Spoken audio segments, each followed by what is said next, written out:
Great skills again by him. Oh, marvellous goal by Lewis. Welcome to the Rangers Journal. Hello, good evening, and welcome to the Rangers Journal Scout and Tactics show, with you every Tuesday at 7:30. We're back to a full house. We retrieved Dylan from the physio room, so it's the usual crew. Stephen, how you doing, mate? Yeah, I'm doing well, mate. Doing well. Enjoying this World Cup for you. Aye, it's no bad. I seem to be in a race to see who can be top scorer, which is always nice. Dylan, welcome back, pal. How you doing? Cheers, mate. All good here. Apart from absolutely sweating, but all good. Aye, it's some amount of heat. Doug, last but certainly not least, because he's trying to fix my technical issues in the background here. How's it going, mate? Yeah, not too bad. Same as Stephen. Been enjoying the World Cup. Goals galore, minnow stories. It's had a little bit of everything so far. That's it. It has been quite a good one so far. I've quite enjoyed it. I have to admit, I watched part of the Scotland game the other day, and it was quite novel seeing a referee just letting things go and letting the game play. I get there's an argument, could have had a penalty, yada yada, but I think overall he was pretty consistent letting it go. However, we're not here to talk about World Cup. We're here to talk about a certain Derek McInnes, boyhood Rangers fan, obviously joined us as a player and now coming back to Ibrox as manager. There's a bit of a mixed reaction, Stephen, I think, across the fan base. Just before we delve into it too much, I'm just going to give each of you a chance to say what your thoughts are on the appointment. Are you happy with Derek McInnes? Yeah, don't get me wrong. It's probably, and people you'll get obviously mixed up reaction here probably, but it's probably a bit. It shows the level company that we're at. We can't go out and experiment on European managers who, regardless of whether they've got experience or whether they've been still a sort of project manager. We can't really rely on experimenting these days. We need somebody probably like McInnes, who's granted he's not been at a club the size of Rangers yet, but he'll not be shy, and he knows what needs to be done here.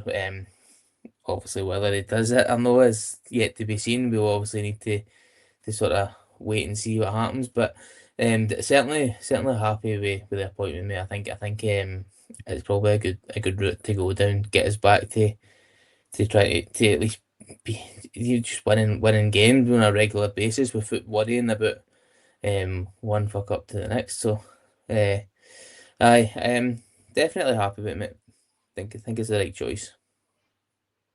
Does offer a certain amount of stability, especially with his kind of prior time here as a player and also being a fan from childhood. Doug, what about yourself, mate? Were you quite happy with the McInnes appointment? Yeah, I'd come round to the idea of McInnes, I think, about a year or so ago when we were talking about managers pre Russell Martin, to be honest. There's shades of sort of McLeish about it. I think in many ways you're kind of the best of the rest manager. He's done more than McLeish had done by the time he came. So obviously, ideally, if we can get similar results in terms of trophies, that'd be grand. But obviously, you mentioned like some people not being happy. I mean, I think there's some people that are just stubborn because there's a small amount of people that are still holding on to the fact that he turned us down once before, which I personally think is a bit silly. And then there's maybe a little bit of snobbery still in terms of people that don't think he's good enough. Well, he was good enough to finish ahead of us last season. So he's got that going for him, and I do think he's kind of at the peak of his powers, and he's improved as he's gone along, and he's got a lot of what people have been demanding for 2 or 3 managers' time now, in terms of that more figurehead style, old school manager who's going to be the more kind of the leader and icon type. Will make us difficult to beat and organise. So, we'll obviously dig into that as we go, but I think we've tried basically every other kind of manager. We brought in the brand new sexy signing in Gerrard, then we brought back the continental former player in Gio. We brought back the apprentice and Beale. We tried the non-sexy, the non-former player, sexy foreigner and Clement. So and then the up and comer and Rowe. So we've kind of done all the different ones. So yeah, I think in many ways this is our last option in terms of type of manager to get. Yeah, I think that's fair, and I think as we said, you get stability with McInnes. I think he's also one that, for want of a better term, gets it. You hear that often enough when our fan base, these foreign managers, don't understand the demands of being at Rangers, same with players. I don't think anyone can level that McInnes, regardless of whether he works out or not in the end. I did see there was a piece actually in, I think it was the Rangers Review, and they were talking about that knockback mention from 2017. And apparently, and I mean, obviously, there will be an element of PR management here, but apparently, the sticking point there was that he didn't fancy working for King. Right or wrong, leave that up to the viewers to decide, but certainly it suggests that he had his reasons then, which he doesn't now. So, yeah, interesting one. Dylan, just lastly, yourself, Derek McInnes, happy with that? I think so, Dave. I think you said the word "gets it," or the phrase "gets it," which is true. But I just think that more than that, it's just not going to let the players get away with what they've been getting away with. Like they're not turning up, or they're only turning up 45 minutes, and so I think that's a big part for me. He won't let them sort of saunter about the park and half-arse it almost. So that's probably one of the biggest pros for me about hiring McInnes, and I think he'll do a good job. And listen, we'll come in to see sort of some of the types of football that he plays, but I think, and I've been on this podcast slating it before, so I will hold my hands up. Once I look at it, I thought it has developed quite a lot actually, and it's pretty much sort of different styles that you see throughout the game, and we'll touch on that. We'll cover it as well. So it's an exciting one. I was against it at the start, but if the choice was between him and Gerrard, I'd much rather McInnes. Yeah, there does seem to be a lot of clamour for Gerrard, and I understand it to an extent. Obviously, he's the one that's identified with 55, biggest success in a long time now. Personally, I'm no convinced Gerrard was the one either this time out, and that's not to say McInnes is. Again, as Stephen said, we will find that out as the season goes on. But I think if you look at Gerrard, he's no kicked on. You know what I mean? It took him 3 years, and okay, maybe with better players or the American money, it wouldn't take that long, but it took a while for him to get that into the club. And then when he left, as I say, he's not kicked on, he's not done an awful lot. So I actually think Gerrard's got a fair bit to prove before he would be considered for a job like this. Okay, so obviously we have found out just this evening, although it was pretty widely known anyway, Stig Bjorneby is now officially the Rangers performance director, so he will be working with Derek McInnes, and they'll be looking to sign some players. Now, we're not going to sign, well, I say we're not going to sign, there's potential with one, but I don't think we'll really be looking to take players from Hearts, but this gives you an idea of the type of player that McInnes had at Hearts and what he looks for. So let's start with the man that pretty much is not coming to Rangers because rumour has it Leon want him for the guts of 10 million. Claudio Braga. So, Stephen, I think everyone was impressed with Braga last season, burst onto the scene, and unlike a lot of the times when that happens, he didn't really slow down all that much through the season, because you quite often see someone come in, have a great start, and then fade off, or a bit like Chermiti did with us. They come in, they take a while to bed in, and then they start playing. Braga just kind of did it from the off. So how important would you say he is to the way that McInnes plays, mate? So I think we spoke about it before we started this looking at the players here. We obviously there'll be a big omission here, which obviously people will notice we've not put in Lauren Shankland this week for the first week in weeks. I think Shankland was a massive part of how they played, but obviously on the flip side, Braga linked up with him so well. So it was like the two of them together. The way they played, they just knew where each other were going to be. They knew what runs to make. They knew what passes to make, and I think that was a massive thing. I think his intelligence, Braga, because he's not a big physical player, but he's strong. Obviously, puts himself about. But I think his intelligence was the big thing for me. He could play. Obviously, like you can see for the heat map, he was came in as a striker. He can play sort of off the left or sort of in behind as his 10, and and obviously like I said he rotated and linked well with Shankland, so his movement and his play off the ball was massive. Obviously he scored goals. He's 14 goals in the league this season. He's obviously though he was having a lot of shots of goal. He was getting a lot of touches in the box, so he was obviously getting in and around the box. It wasn't like he was dropping deep, which we were obviously looking at. A lot of the times during the season, we're dropping deep and receiving the ball, and then you weren't really getting in and getting chances. But you can see for the amount of touches in the box that he had off the pizza chart, the amount of shots he's getting off. His XG, obviously, his touches in the box and his attacking prowess was obviously was right up there with obviously his link up play and his sort of work getting them up the park as well, because you don't see many strikers with the number of dribbles that he had. 3.6 dribbles per game is it's no, and it's no a massive number also when you compare to some sort of like wingers and that, but compared to a lot of strikers who you don't see them dribbling with the ball or driving forward with the ball a lot. So obviously he done a lot of work off of just being outside the box as well. So his intelligence first and foremost for me was a big thing, being able to link up with Shankland and being able to lead that line when he was needed. That's fair, mate. And I guess a question I would have, and this isn't about comparing them. They're obviously different players.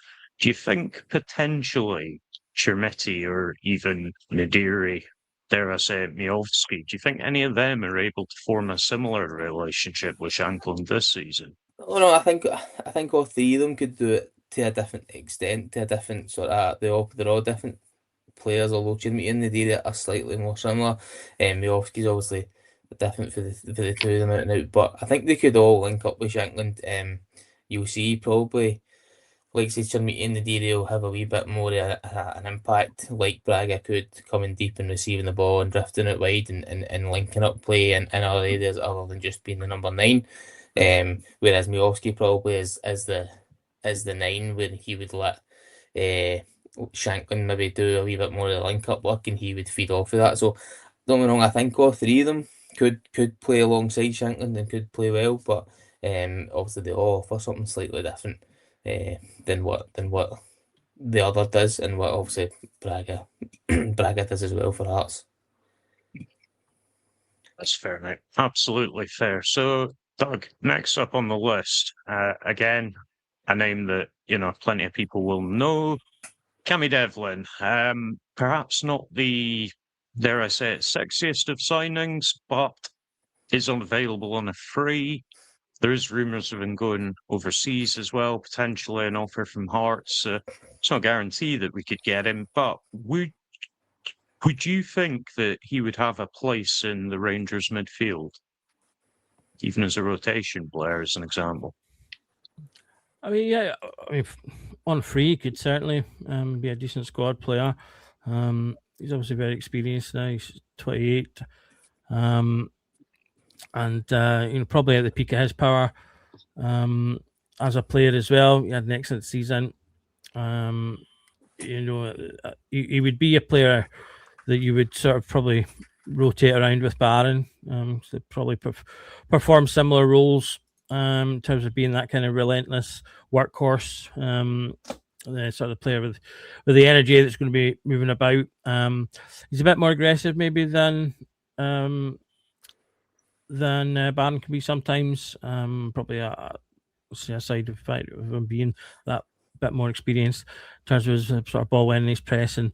But yeah, I mean, I reckon he would. I've seen a lot of people who don't seem to be that keen on him, partly because we've got Barron as well. But again, and I think he's a player that I think he would probably become very popular in a similar way to how Barron did when he signed, because people would take to the energy and the effort and the running. So, like I say, given the fact that he's available for a free, I would have no problem with him coming in. We do have obviously a few players in midfield though, so it's whether you're wanting to bring him in because we're letting someone else go, and are there other options? But like you say, the option on a free is a good one. Yeah, so that tees me up nicely to my next question, actually, Doug. So we point here from Xander. If we did bring in Devlin, do you think that potentially frees up offering out Connor Barron, potentially as a make weight? I mean, obviously, I'm not suggesting a direct swap Barron for Ferguson. There'd be money involved and it would be coming from us. But do you think there's an argument that if we were to bring Devlin and we could afford to let Shanklin go as part of a deal for another player? We definitely can't let Shanklin go, but I take it you mean Barron. Yeah, Freudian slip there. Yeah, right. It's getting to me. I mean, yeah, I would say Ferguson's a player I think a lot of people are really keen to potentially see at the club. He's another fan of the club, and has publicly said he wants to play. So that one is all about the sort of the money and the timing and things, and will it come together in a way that would work? I do think in terms of if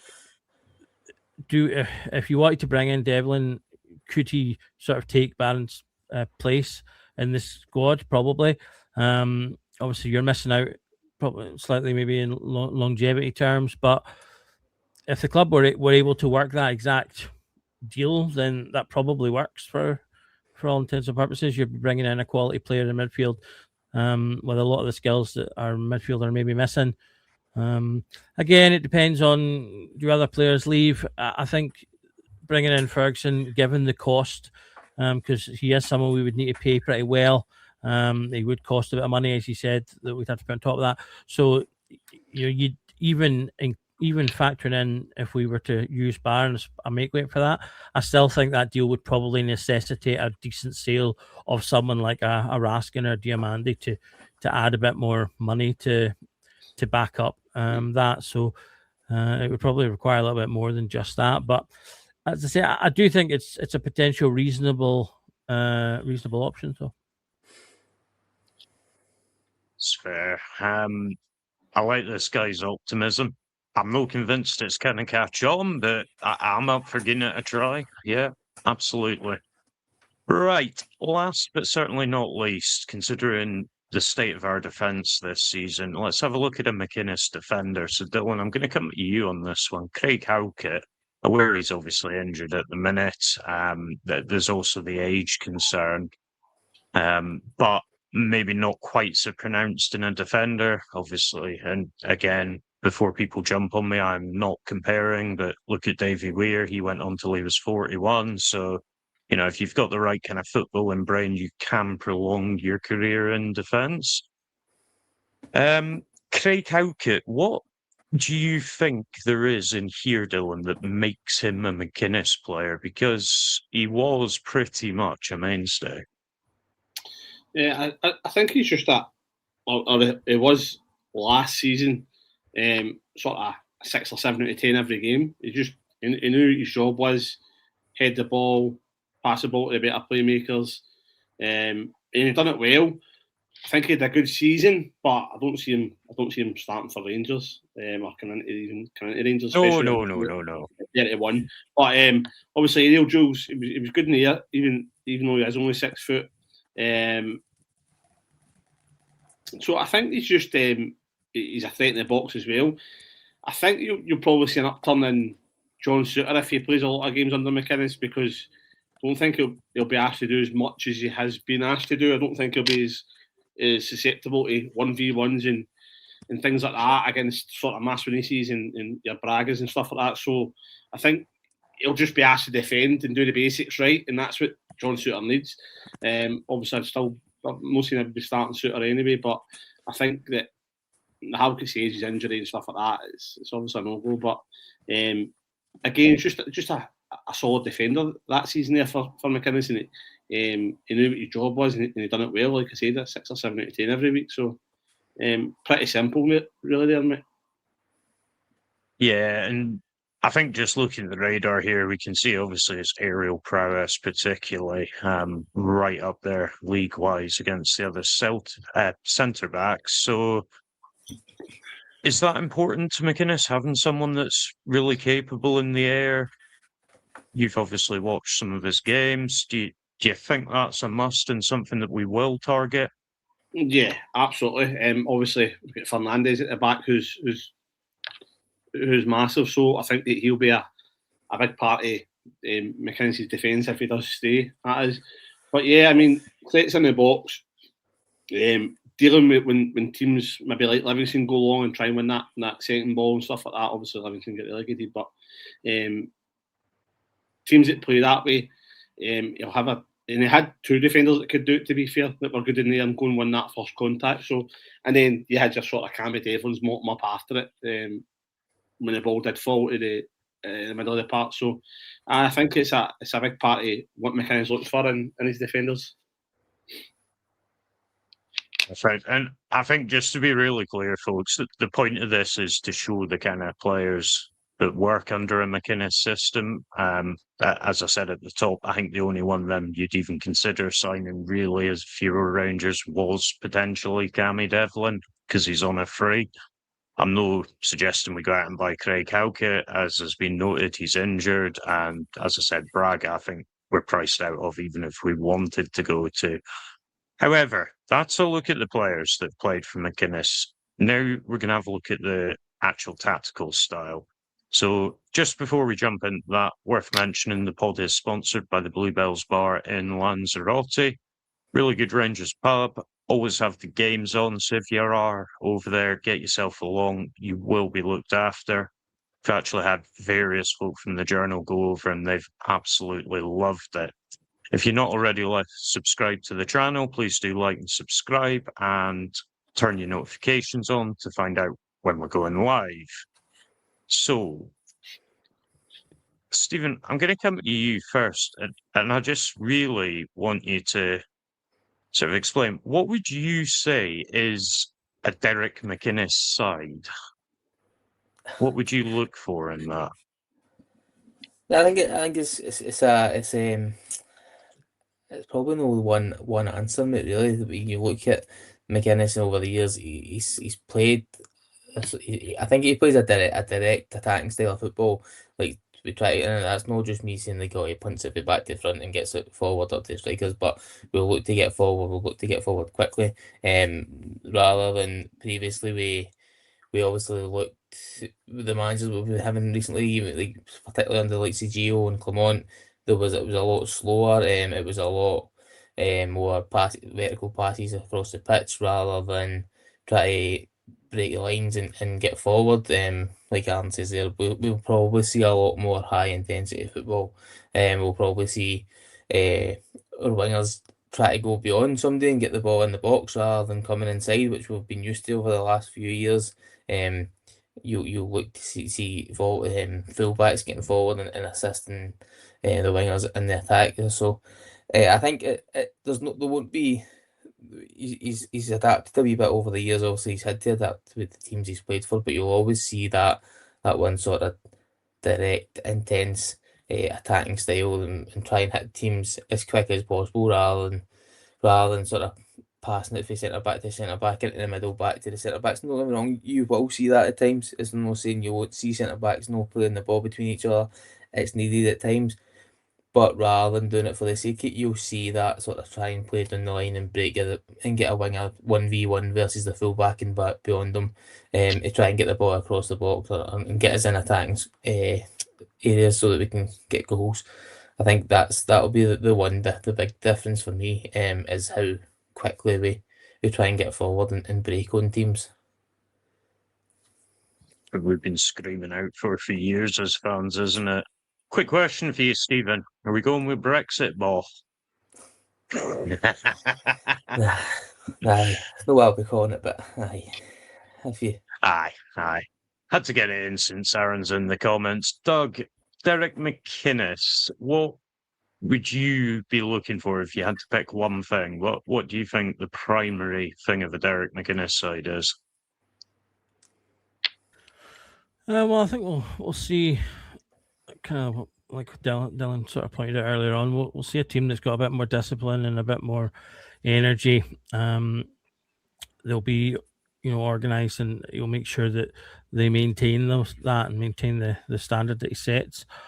I think there's a couple of players that they'll really take to the style of football. I mean, obviously we've brought Shankland over, so that's a kind of a given. But I think Tour Robbins, for example, will potentially shine even more. In terms of what Stephen was just saying there about like the fullbacks getting forward and getting involved in the game, taking up the space that is created by the movement of the front players. His Hearts team were really good in terms of the movement from the front two in particular, but also the sort of the wingers getting involved in that, and using that movement to create space and to create opportunities for one another. So I think we'll see more of that, and that'll be something that I hope we'll see more kind of shots on goal from in and around the box as well as just in it. We've had a tendency for a long time to similar to what Stephen said about passing around the back, passing around the box as well. So I'm hopeful that we'll see a bit less of that and a bit more urgency in terms of getting shots off. That's an example of that to come. So without further ado, let's get into it. So we've got various in place here, just depending on what's happening. So this is video one. You talked about the wingers getting behind. Dylan, just talk us through what we're seeing here, and obviously you know what comes next. Yeah, so the ball sort of goes up to Braga, who he drops in sort of deep and drives defenders with him. Now, I think it's Camadev, I'm not sure, the Hearts here in mid. He tries to sort of make that underlap and run, which is going to sort of try and penetrate that space that we've shown there. But it's almost like a dummy run because he stops it because the ball goes back the way. And as he stops it, that gap stays open.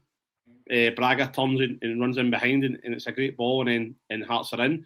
So again, it's just like a sort of arc back and over. Now, like the boys say, it's direct, it's quick, it's drilled, you know what they're doing. Everything's done at pace, 1 and 2 touch. In this instance, not all the time, but I just think it like I said, I've slated it before because a lot of it I thought was route one, and sometimes it is. There was a goal against Celtic, which was route one, but see if it works. I don't really care how they score goals, to be honest with you. And I think that's just what we need to try and do now. So I play it on Dave, and you'll see it happen. Braga lays it back and spins in behind. Devlin holds his run. Yep. There's me tip. All right. There goes the tech again. Let's play it on. So obviously here, what we're seeing with, I think it's Shankland, old man eyesight and all that, but Shankland's dropped in a bit deeper just to be the bounce board almost for that pass. But instead of just playing it short, it's a beautiful dinked chip over that allows Braga to actually get right in behind. So let me just play it on again. And the first thing I would say is, regardless of Braga missing that, the chipped pass itself is played to absolute perfection, Stephen.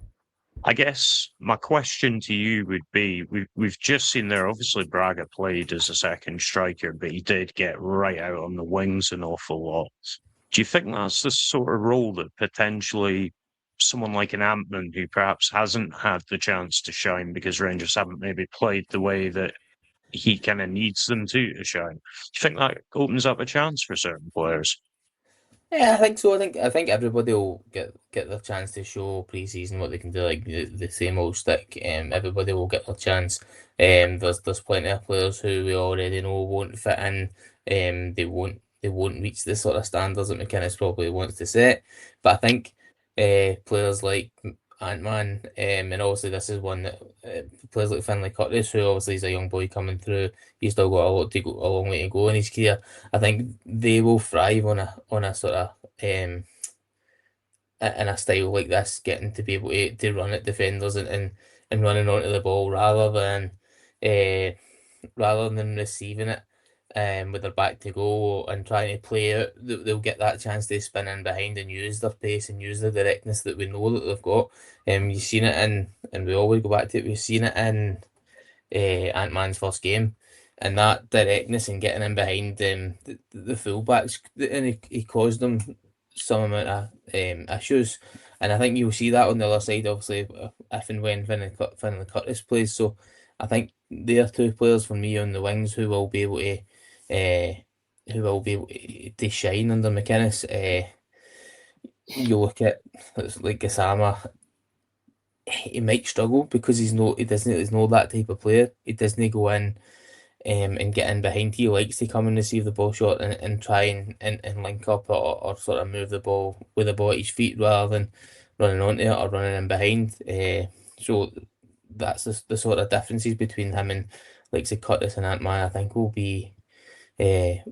come to the fore. You'll see that they two, I think, will suit that directness and the pace that we were sort of going to try and play it and try and get in behind teams a lot earlier than what we're maybe used to. Like Doug said, too long we've been playing it about, not only along the back, but also along the box, just sitting on the outside the 18-yard box and you're passing it along, try to open a big gap rather than trying to try to get in behind early so that you've got space to actually run into. So, and I think that'll be music to the ears of Terry here, who's quite clearly had enough of the tippy-tappy football. To be honest, I get it. There is a place for it, don't get me wrong, but when it's overdone and ultimately when you're not getting results, you know what I mean, fans will turn off to it. Just before we go on to the next video, we've just heard, whilst we've been live, the new kit's been released. So for those that haven't seen it, say hello to the 26-27 kit. Not the best of pictures, but you can see it pretty well. And here's an official picture. So there you go, folks. Let us know what you think in the comments. Personally, I think it's a cracker. I think it's much, much better than the white one and all the training kit that I've seen so far. That's just my view. Stephen, do you like it, mate? I definitely agree, mate. I think it's much better than the away one we've got so far. I do like it. I think it's nice. It's fresh, mate. It's different from what we've had in the last couple of years. So, I definitely like it. What about yourself, Doug? You're the Mr. Graphics man. Do you like that one? Yeah. Only things I would say are nitpicks. So overall, it's pretty good. Obviously, harkens back to the kind of early mid 80s striped kit. So that's a good one. I like the.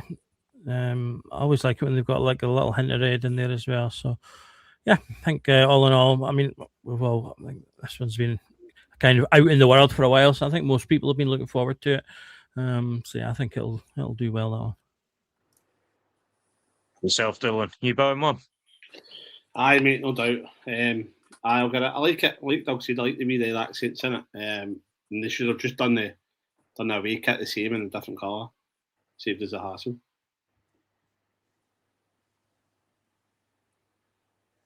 I think just to really drop Dylan in it, since he skived the last 2 weeks, it's worth noting that him and Doug probably better start coordinating their outfit because he had to run for a quick change. They both turned up in the same Rangers top. Make sure you don't do it with a new one, lads. Right, let's get back to the videos. Huh? That's what teams do. We wear the same kit. Wow. It's not what Dylan thought when he liked it, is it? Okay. So, Dylan, obviously, we've highlighted this one. Now, there's a few bits going on here. So, do you want to give us your thoughts on what we're seeing? Yeah, just it's a ball sort of out wide, and you can see they've got two players occupying that sort of wide channel. I've highlighted to him because it's almost like a 2v1. Now, obviously, they're not driving to defence to create the 2v1, but there's two players out there, there's only one going to press. One eventually does come over, but we've also highlighted the space here in the middle of the park, which it's created. Now, whether it's bad defending from Livingston or no, the ball will go in there and you'll see what happens with it. But again, it's just interesting to see that the difference from the last clip there, where it's sort of played up to Braga, who dropped short, and then it's into Shankland, who dropped short into that space in the middle that's created, and then it goes over the top. And here's a wee bit similar. It's not the same, but it's a little bit similar with the sort of space that's created in the middle. It goes in, and then it's a good ball through to Braga again, who's running off the last shoulder. So again, it's a different sort of approach to an attack, I would say, from Hearts last season. So let's play it on then. Just take a few seconds to begin. There we go. So just the one line here, which you'll see with Claudio Braga. Again, he's managed to work himself in that wee bit of space, and you have to imagine that's coached. But I think it's also quite telling that the player playing the pass knows exactly where he's going. Too often I found with Rule, it was, and to be fair, this isn't a Danny Rule criticism, it was the same with Martin and probably the last two before that. Too often it looked like we were relying on just the players doing something, just a moment from the players as opposed to these kind of coached routines. That this feels like, something that's been worked on an awful lot. So let's play it on. There he goes. Now, we obviously want to talk about this as well. I'll come to you on this one, Doug. It's nice seeing players in the box, isn't it? Yes, absolutely. It's I've complained about that numerous times over the last couple of years, going all the way back to Morelos.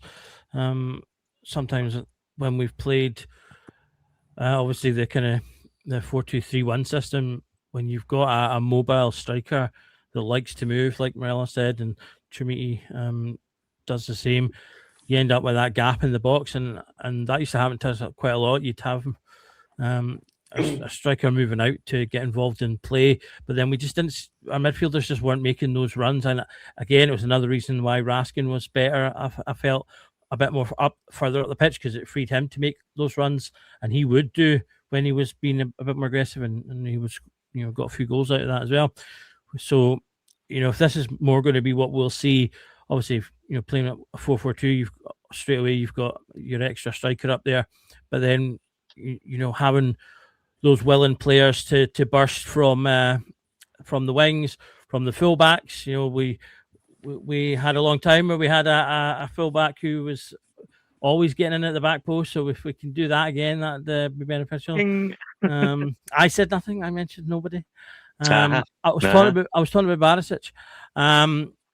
So yeah, I would love to see more of that. Players coming in at the putting in crosses and having multiple people in the box to be there, because obviously it's pretty simple maths. You've got more people in the box, you've got more chance of someone getting on the end of it.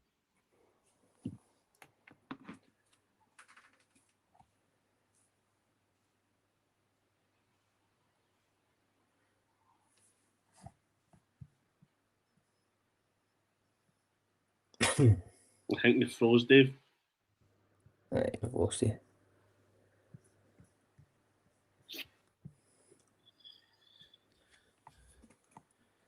He's moving again.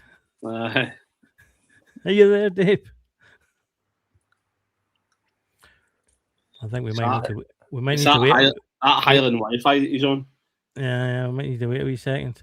I'll kick him off for a second, and hopefully I can bring him back and see if that works. But,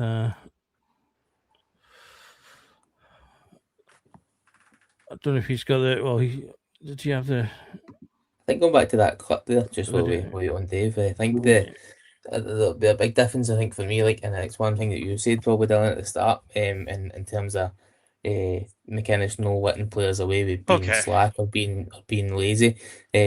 Apologies you see about the amount of that. players. Sorry, Dave, I Folks.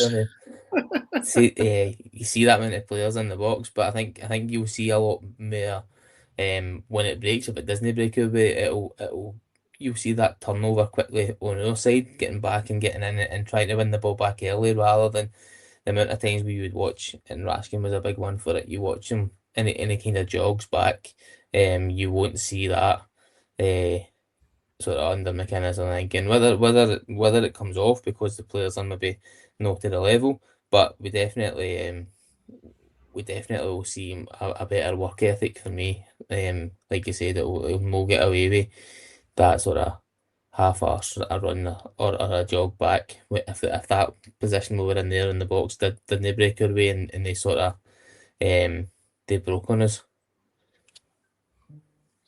Aye, I think you're right, mate. You'll see it probably try to win it back high up, like you said, and I think that's where like the likes of Cammy Devlin come in handy for him. Connor Barn as well. I think that's where you'll see that coming in.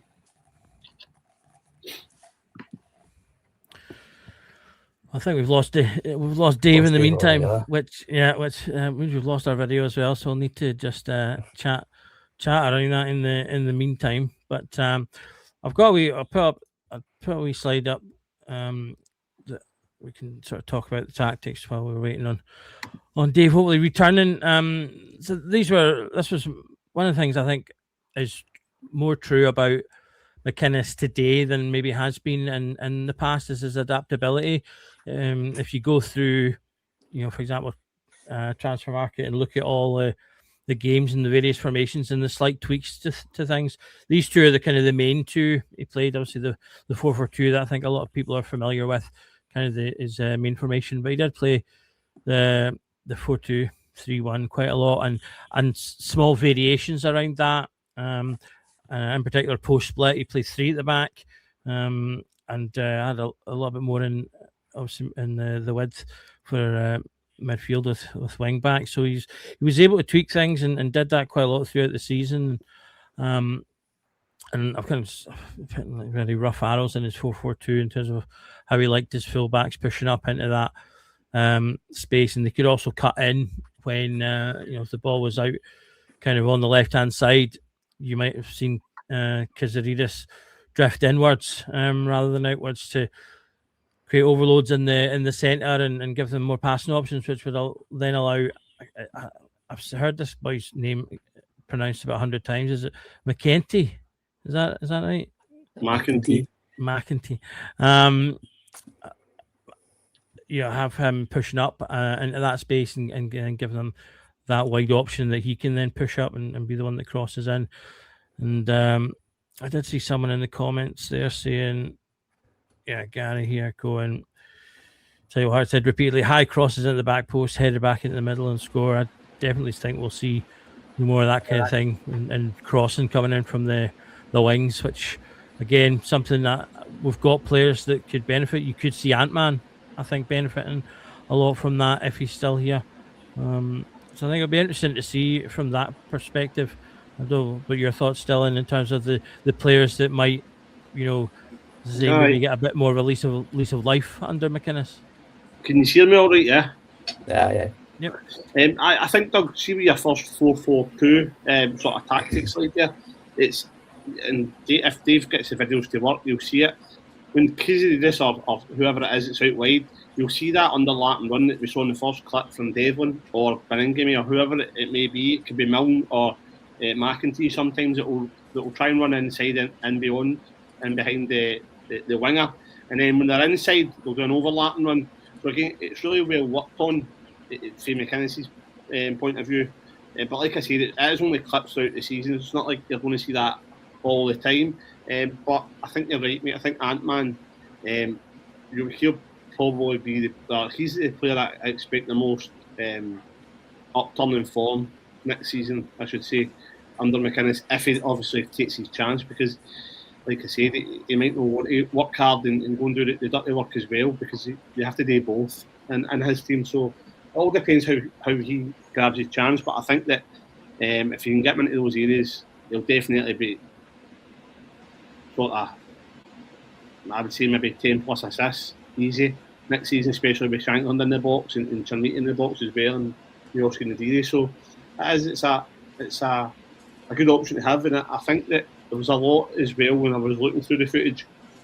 A lot of goals that came from set pieces, i.e. corners, or second phases of that. So the first one didn't work and it cleared. They recycled the ball quite quick and put in another one, and that's what it caught most teams out as well. So again, I think he hit the nail on the head on every sort of aspect of it last year with Hearts, and that's the hope that he manages to put it together for us this year. So fingers crossed.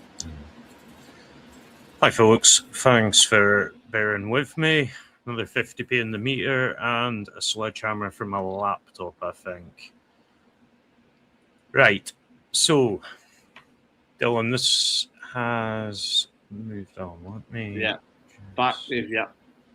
So Braga running through it was that's where we were.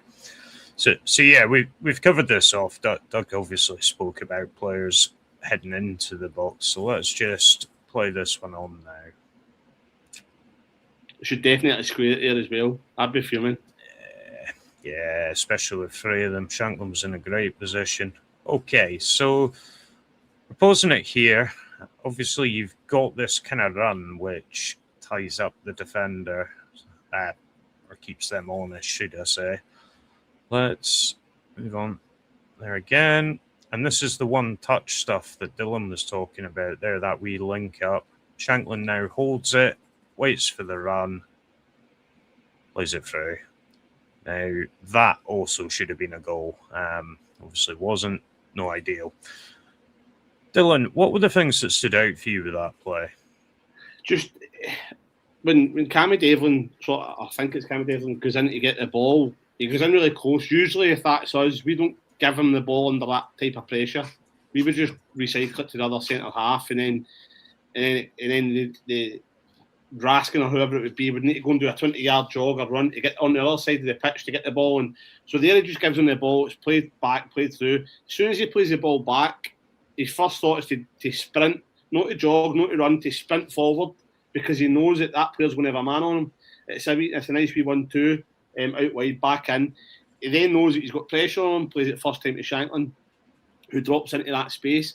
Now again, it's worked on well, and you can tell it's worked on because Shankland then, like you said, he holds the ball, takes an extra wee touch, just to allow the centre mid, who it is, by the way, it's not a winger, it's the centre mid that's busting the gut to get through. I think it might be Beningame. He's charging through, so Shankland holds it up well, and it's a lovely left-footed pass over the top. Boy's unlucky. And then Braga's also following it in, which is important. They're not just standing watching it happen. So again, it was a good move, quick move. Everything was forward, 1-2 touches, and it ultimately should have ended in a goal. Yeah, absolutely. Let's play it on. Okay. So again, this is about making use of the space. Obviously, we can see it there. But he actually just pulls them that way for a second, which frees up the winger to cut back in. And then a nice back post. What I would say, Dave, on that there is, I was saying to Doug when he had the picture of tactics slides up, I've seen it in the chat as well.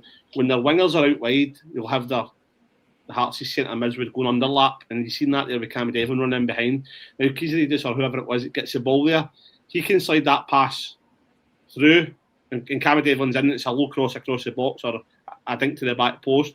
So again, it's like one of the dummy runs that he does, and I don't think Rangers do that enough. They don't run in behind enough. They don't play it into space enough. Obviously, he sails the run, takes the two house players with him, and he cuts back and puts in a great ball. And it's a great finish because it's on the it's into the back post, and again you've got the two men at the back post who are almost free, so that they can go and get on the end of the ball.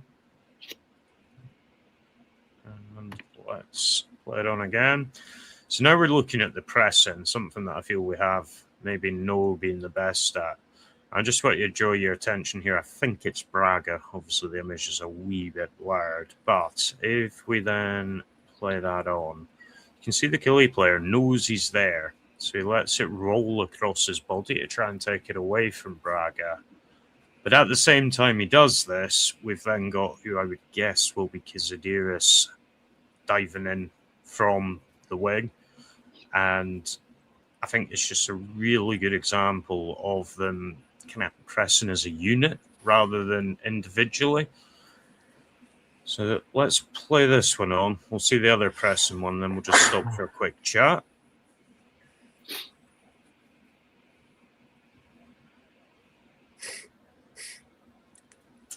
Okay, so again, similarly, pressing as a team here, you can see two of them heading towards it, and we did notice that on previous episodes of this show. Before this year, we pointed out that there was a tendency to have that kind of overload with multiple players. We saw it especially when they were kicking the ball out. They would play it up. More often than not, they wouldn't win the first ball, but then they would have a bunch of players around that specific area to pick up the second ball. Stephen, on the pressing, do you think that that's something McInnes will be able to implement at Rangers? Because obviously for the last few years, we see it in moments, but it can be quite disjointed as well. I think it depends, obviously, a wee bit of both on obviously if he wants to go with the same sort of style of pressing and whether the players are capable of doing it. I think again it comes down to their willingness to go and press it and listen to the instructions. Because there's no Rangers manager, and I don't believe for a minute that Rowe was telling people to go out and sit in and no home press, but it looked like we couldn't quite work out when to press. So obviously we need to make sure that we've got that down to a T. When if the striker jumps, then like you said, the winger needs to go, or the centre mid needs to go and press up and help out. Because there's no point in just having one player press and then leaving gaps and you're just getting played through, which is something that we were really poor on. We were really poor at in the last few couple of years. We don't press well as a team. We go in ones and twos, or we go too slow, or one will go and the one will sort of sort it across. So, I big on making sure that everybody knows their sort of role and when to press and when to go and push up and try and win the ball, and when maybe to sort of give them that wee bit of leeway to play it out and then hit them as they get higher up the park. So it'll come down to obviously how well he can, like we said, coach it into the players, but at the same time the players need to be willing to put the work in, because it won't be particularly enough if you're going to play a 4-4-2. There will be a lot of running to do, particularly for the centre mids, covering the gaps and covering the spaces. So it'll be a hard slog. So they need to make sure that they're up for that work, sort of. Yeah, I don't think McInnes will accept anything less, to be honest. I'm going to leave the last goal just because I want to get to something that was in the chat. So, Doug, I'll come to you first. Low block. How will McInnes deal with it? So, I guess, firstly, do you think he will be able to deal with it?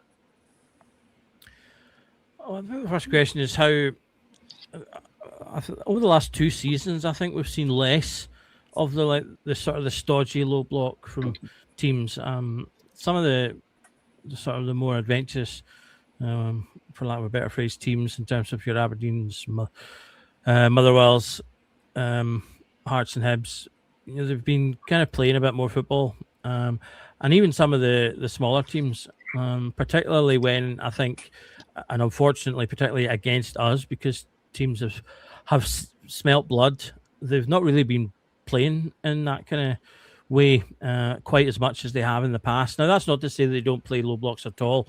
They do, but I think we've seen a lot more sort of kind of mid to low blocks for teams. So it might not be as difficult, I think, as some people maybe think it will be, because I think some people still just have that automatic idea of when we were playing better and teams did just sort of sit right in deep.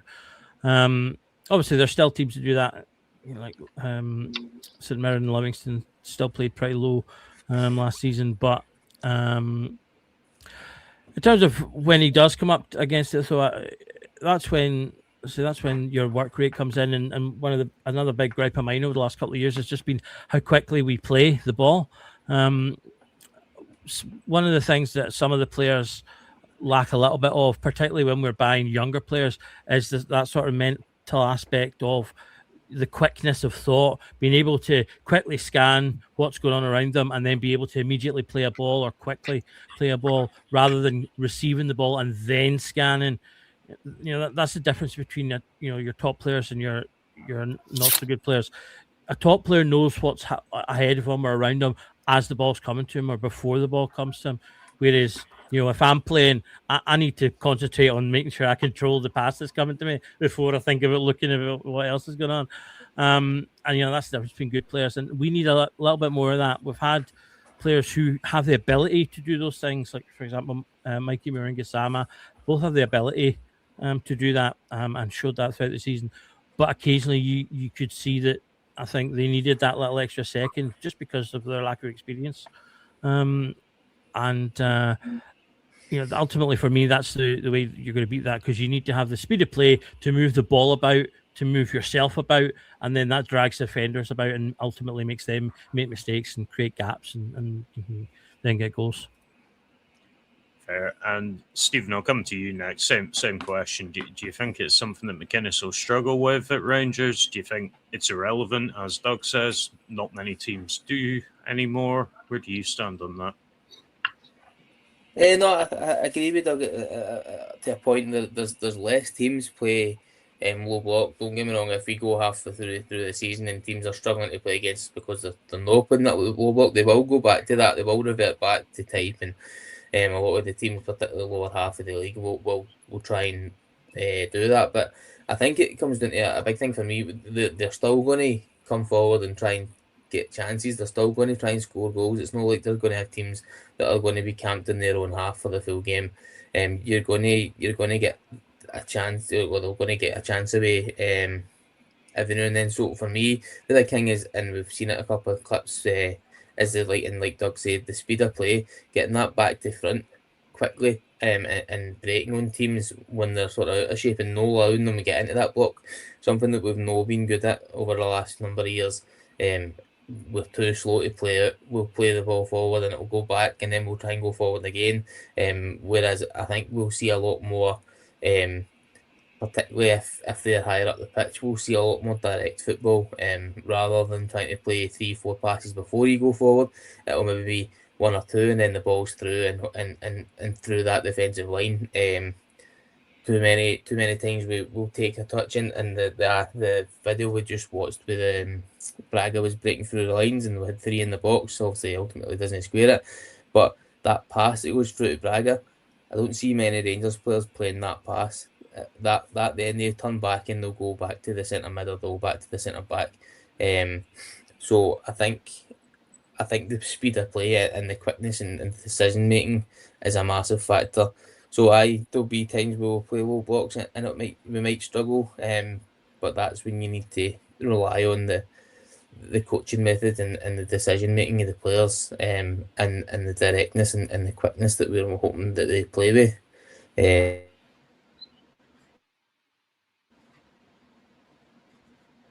But just need that sort of probably drilled into them a bit better.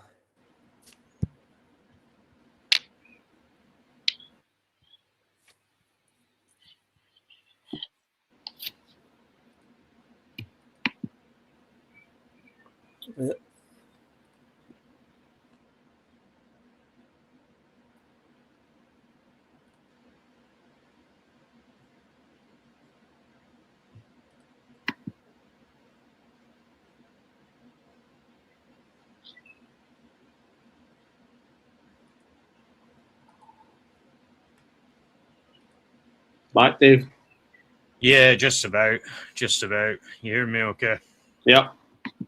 Yeah, okay. I think we're going to wrap it up there, folks. I'm going to go and pick a fight with my laptop, so hopefully we're not in this position next week. But for now, thanks for tuning in. It's been a pleasure as always, and every night's a Rangers Journal night.